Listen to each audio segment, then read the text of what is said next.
Shampoos के अंदर ये इंग्रेडिएंट्स होंगे या जिन स्प्रेस के अंदर ये इंग्रेडिएंट्स होंगे एंड मिनॉक्सिडिल होगा तो वो आपके हेयर फॉल को रोकेगा अगर आप फर्स्ट और second stage of male pattern hair loss में हैं। इसकी 7 स्टेजेस होती हैं फिज़ा। तो फर्स्ट और सेकंड स्टेज में आपको कुछ खाली जगह नज़र नहीं आती, सिर्फ बालों की थिनिंग शुरू होती है या अक्सर मर्द कहते हैं कि यहाँ से बाल पीछे जाना शुरू हो गए दोनों साइड से, टेम्पल एरिया से। फिर जो थर्ड और फोर्थ स्टेज है उसमें हल्की हल्की स्किन नज़र आना शुरू हो जाती है। उसमें हम फिर PRP या एक्सोसोम्स या लेज़र थेरेपीज़ उनका सहारा लेते हैं इन एडिशन टू ये टॉपिकल स्प्रेज एंड जो मैंने आपको एंटी हेयर फॉल शैम्पूज़ बताए हैं। हम हेयर फॉल के ऊपर बात करें, मर्दों की भी बहुत ज़्यादा बाल कटते हैं, बल्कि औरतों से ज़्यादा। ट्रेंड भी पहले उनकी निकल आती है, अच्छे खासे खूबसूरत होते हैं, लड़कियां देख के शादी करती हैं, हेयर स्टाइल पे मरती हैं, ठीक है, थूक लगा लगा के बाल सेट करते हैं। जैसी शादी होती है वो सिर्फ थूक लगाना ही रह जाती है, बाल कुछ नहीं होता सर पे। हाँ बिल्कुल, वो कहते हैं जो मर्द ज़्यादा कमाते हैं उसके बाल उड़ जाते हैं, हाँ कौन निकल आती है। हाँ अच्छा, मैं तो लोग कहते हैं ना कि अमीरी की निशानी है बाल जल्दी गिर जाते हैं, तो मैं तो बड़े माड़े भी देखे जो वो कब अमीर होंगे बेचारे जिनकी टिंट तो आ गई मगर दौलत नहीं आई अभी। बिल्कुल बिल्कुल, ये बदकिस्मती की निशानी है। अच्छा, तो बाल अब लोग कहते हैं कि औरतें गिराती हैं टेंशन दे दे के, ऐसा तो नहीं है? ऐसा बिल्कुल भी नहीं है फिजा। हर बुरी चीज़ को औरतों के साथ मंसूब कर दिया जाता है कि ये भी औरत ने किया। लेकिन ये बताना बहुत ज़रूरी है कि जो भाइयों के अपने हार्मोन्स हैं ना, मेल हार्मोन्स, वो उनके बाल गिराते हैं, उनका मर्दानापन उनके बाल गिराता है, औरतें नहीं गिराती। जी बिल्कुल भी नहीं। मेल हार्मोन्स जो है वो हेयर फॉल का बाइस होता है? बिल्कुल बिल्कुल।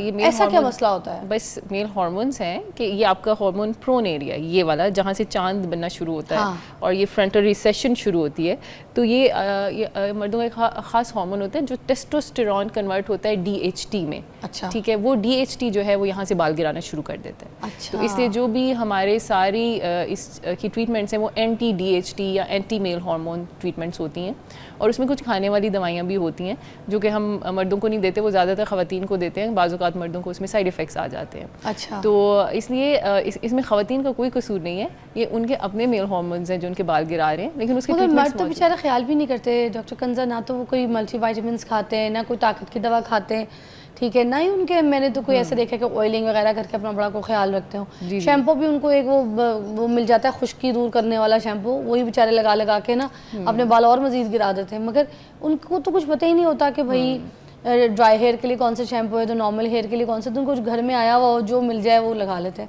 अब उनके हेयर का कोई ऐसा नहीं है सिस्टम जो थोड़ा सा पहले से प्रिकॉशंस करें, वो ख्याल करें, एक बार कोई ट्रेंड आ गई तो फिर बाल वापस नहीं आते। नहीं, जहाँ पे फैज़ा शुरू हो जाता है ना, आपको मर्दों को बड़ी जल्दी पता चल जाता है। वो आते ही कहते हैं कि जनाब अभी बाल गिरे नहीं होते, वो कहते हैं कि बालों में जान नहीं रही, मतलब पहले हेयर स्टाइल बनाते थे, बाल ठीक जहाँ पे सेट करते थे वहाँ सेट रहते थे, अब गिर जाते हैं, ये बाल बिल्कुल हल्के से थिन होना शुरू हो गए हैं। तो ये फर्स्ट सिम्टम होता है कि आपको पैटर्न हेयर लॉस या मर्दाना गंजपन शुरू हो गया। ये वो स्टेज है जहाँ पे हमें लगाने वाली स्प्रेस काम देंगी, ठीक है, कुछ एंटी हेयर फॉल शैम्पूज़ अगर हम ऐड कर लें तो वो हमें काम देंगे। अच्छा, ये काम करते हैं एंटी हेयर फॉल शैम्पूज़ जो है मार्केट में जो दस्तयाब होते हैं, वो सही काम करते हैं? सही काम करते हैं अगर आप फर्स्ट या सेकंड स्टेज में हैं मेल पैटर्न हेयर लॉस में। मुझे लगता था ये सिर्फ साफ करते हैं बालों को, काम नहीं करते। आज आपने नई चीज़ बताई, मतलब हम जाएं तो देख के ये चीज़ें लिया करें। जी, ये मेडिकेटेड लेनी है जिसमें इस स्पेसिफिक इंग्रेडिएंट्स हों, जैसे मैंने अभी आपको इंग्रेडिएंट्स बताए हैं, बाइकेपिल है, एनागन है, रिडेंसिल है, ज़ाइलिशाइन है, ये सारे जिन शैम्पूज़ के अंदर ये इंग्रेडिएंट्स होंगे या जिन स्प्रेस के अंदर ये इंग्रेडिएंट्स होंगे एंड मिनॉक्सिडिल होगा तो वो आपके हेयर फॉल को रोकेगा अगर आप फर्स्ट और second stage of male pattern hair loss में हैं। इसकी 7 स्टेजेस होती हैं फिज़ा। तो फर्स्ट और सेकंड स्टेज में आपको कुछ खाली जगह नज़र नहीं आती, सिर्फ बालों की थिनिंग शुरू होती है या अक्सर मर्द कहते हैं कि यहाँ से बाल पीछे जाना शुरू हो गए दोनों साइड से, टेम्पल एरिया से। फिर जो थर्ड और फोर्थ स्टेज है उसमें हल्की हल्की स्किन नज़र आना शुरू हो जाती है। उसमें हम फिर PRP या एक्सोसोम्स या लेज़र थेरेपीज़ उनका सहारा लेते हैं इन एडिशन टू ये टॉपिकल स्प्रेज एंड जो मैंने आपको एंटी हेयर फॉल शैम्पूज़ बताए हैं।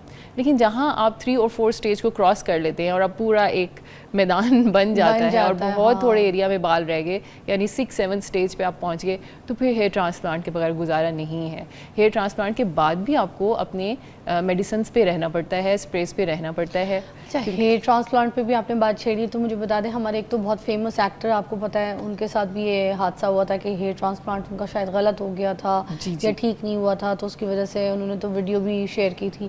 میں ساجد حسن صاحب کی بات کر رہی ہوں. اب بڑی اچھی بات ہے اگر کسی کے ساتھ کوئی غلط ہو جائے, غلط ٹریٹمنٹ ہو جائے کسی جگہ سے, یا کسی کو انفارمیشن نہ ہو یا کام صحیح نہ کی, خود سے غلطی کوئی ایسی ہو جائے تو بندے کو بتا دینا چاہیے تاکہ کسی اور کی صحت پہ جو ہے نا کوئی برا اثر نہ پڑے. میں یہ کہنا چاہ رہی تھی کہ کیا ہیئر ٹرانسپلانٹ ٹوٹل سیف کامیاب ہے آج کے دور میں؟ پہلے تو چلو نئی نئی چیزیں لوگوں کو اب آج کے دور میں کیا ہے؟ جی بالکل فضا, یہ سیف پروسیجر ہے. اگر سیف ہینڈس میں ہو تو بالکل سیف پروسیجر ہے. لیکن دیکھیں جتنا انویزیو پروسیجر ہوتا ہے, اب جیسے اگر آپ دوائی لگا رہے ہیں تو کوئی ریئیکشن اتنا نہیں آ سکتا, اسپریز لگانے سے کچھ نہیں ہو سکتا آپ کو. لیکن جیسے ہی آپ کو انویزیو پروسیجر اپنے لیے آپٹ کرتے ہیں یا آپریشن یا سرجری آپٹ کرتے ہیں تو وہاں پہ ایک کانسنٹ فارم آپ سے سائن کرایا جاتا ہے کہ بھائی اس کی یہ پیچیدگیاں ہو سکتی ہیں. تو وہ آپ کے ہماری ٹیکسٹ بک میں, ہمارے لٹریچر میں مینشن ہوتا ہے کہ وہ کسی کے ساتھ بھی ہو سکتی ہیں. آلدو ان کا ریٹ بہت کم ہوتا ہے 0.6 to 1%, لیکن اگر 100 لوگوں کو آپ کریں گے تو کوئی ایک آدھ کمپلیکیٹ ہو سکتا ہے. اس کا یہ مطلب نہیں ہے کہ لائک وہ سرجن خراب ہے یا وہ جگہ ہی خراب ہے. تو یہ لکھی ہوئی پیچیدگیاں ہوتی ہیں جو کسی میں کبھی بھی ہو سکتی ہیں. تو جب بھی آپ سرجری آپٹ کرتے ہیں تو آپ بندہ تو ڈرے گا نا, پھر عام بندہ جب جائے گا تو کسی کا ایک اگر ایسا پرسن کیس دیکھے گا تو اس کے بعد پھر بندہ تو ڈرے گا. پھر سیف کیسے ہوا یہ؟ سیف اس طرح سے ہوا کہ جیسے جیسے سرجن کا ایکسپیرینس بڑھتا ہے کمپلیکیشن کی ریشو کم ہوتی جاتی ہے. جیسے جیسے آپ کی آفٹر کیئر, آفٹر پروسیجر جو کیئر ہے وہ بہت اچھی ہوگی, کمپلیکیشن کے چانسز کم ہو جائیں گے. دیکھیں آپ کا ٹرانسپلانٹ ہوا ہے, وہ ایک را جگہ ہے, وہاں پہ اگر گندا ہاتھ بھی لگ گیا, گندا کپڑا بھی لگ گیا, وہاں پہ انفیکشن انٹروڈیوس ہو جائے گا, وہ پوری اسکیلپ میں پھیل جائے گا. یہ نازک کام ہے, یہ بہت نازک کام ہے. اس کو آفٹر کیئر بھی بہت چاہیے, آفٹر کیئر بھی بہت ایکسپیرینس ہینڈس بھی چاہیے کرنے والے کے, اور بعد کا پورا مہینہ بہت امپورٹنٹ ہے کہ آپ نے انفیکشن سے کیسے بچا کے رکھا اپنے آپ کو. تو یہ کتنے دیر کا ٹائم پیریڈ ہوتا ہے جو آفٹر کیئر کا ہے؟ آفٹر کیئر کا پورا ایک 2 سے 4 ہفتے کا ٹائم ہے, جس کے بہت زیادہ آفٹر کیئر کی ضرورت ہوتی ہے. اسپیسیفک شیمپوز, ہیڈ واشز دیے جاتے ہیں, اسپیسیفک کیئر بتائی جاتی ہے. اس کے بعد PRP اسٹارٹ ہو جاتے ہیں. تو آپ نے ٹرانسپلانٹ کے بعد بھی بہت ساری کیئر کرنی ہوتی ہے, تبھی بال بچے رہتے ہیں, نہیں تو وہ بھی گر جاتے ہیں. 5-10 سال میں ٹرانسپلانٹڈ ہیئر بھی گر جاتے ہیں.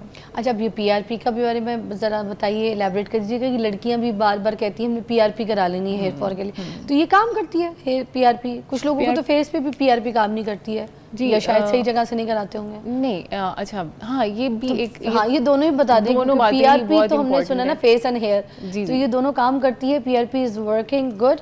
جی فضا, جب میں اسپیشلائزیشن کری تھی ڈرماٹولوجی میں تو میرے ریسرچ کا ٹاپک تھا PRP ان ہیئر فال. تو میں نے لائک 200-300 لوگوں کی PRPs کی تھی, اور اس میں ہم نے دیکھا تھا 200-300 لوگوں کی. جی اس میں اتنا ریکوائرمنٹ ہوتی ہے, آپ کا سیمپل سائز ہونا چاہیے, اتنے لوگوں کی آپ کریں گے تو آپ ریسرچ میں کچھ بتا سکتے ہیں.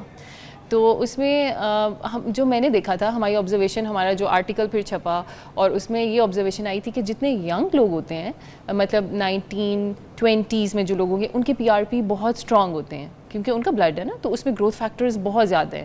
تو وہ جیسے ہی لگائیں گے ان کو افیکٹو ہوگا. لیکن جیسے ہی 30 کے بعد آپ کے, جیسے آپ نے بتایا کہ سارے سسٹمز ہی ڈاؤن ہونا شروع ہو جاتے ہیں, بال بھی, کولیجن بھی, اسکن بھی ڈھلنی شروع ہو جاتی ہے, اسی طرح آپ کے بلڈ کے گروتھ فیکٹرز بھی کم ہونا شروع ہو جاتے ہیں. تو 35 یا 30-40s میں جتنے لوگوں کا PRP کیے ان کے ریزلٹس بہت کم آئے. تو ہم نے دیکھا کہ ینگ ایج میں PRP بہت افیکٹو ہے, لیکن اولڈ ایج میں اتنا افیکٹو نہیں ہے. اچھا, یہ والی تو ینگ ایج میں مطلب after 35 it's not too good. Not too good. اسی لیے ہمیں کسی اور پرسن کے ایگزوسومس چاہیے ہوتے ہیں, کیونکہ آپ کے اپنے بلڈ میں اتنے گروتھ فیکٹرز نہیں رہ گئے. اگر اتنا افیکٹو ہوتا آپ کا بلڈ تو بال گرنے ہی کیوں دیتا. تو وہ جو ہم چھوٹی چھوٹی انجریز کرتے ہیں اس سے بھی بال آنا شروع ہو جاتے ہیں. تو خیر وہ ایک لمبی بحث ہے کہ PRP سے بال کس طرح سے آتے ہیں, اس میں بڑی ڈیٹیل میں جانا پڑے گا. لیکن یہ سمجھ لیں کہ آپ اگر 20 سے 30 سال کے ہیں تو افیکٹو ہے زیادہ تر لوگوں میں, لیکن اس کے بعد PRP اتنا افیکٹو نہیں رہتا. ڈاکٹر کنزا ہمارے ساتھ ہی موجود ہے, ہم ایک بریک کے بعد ملتے ہیں.